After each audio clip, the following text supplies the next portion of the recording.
Welcome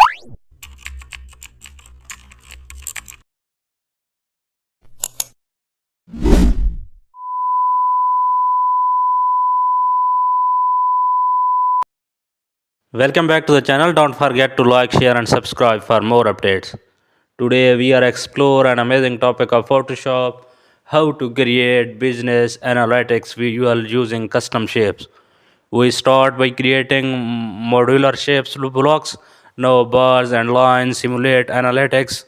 Then circular indicators show KPIs. After that alignment keeps is neat. Next, gradient fields and add depth. Now icons clarify matrix. Then spacing improves readability.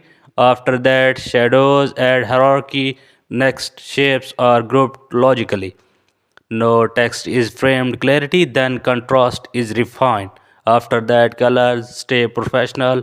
Next, flow is reviewed. Thanks for watching.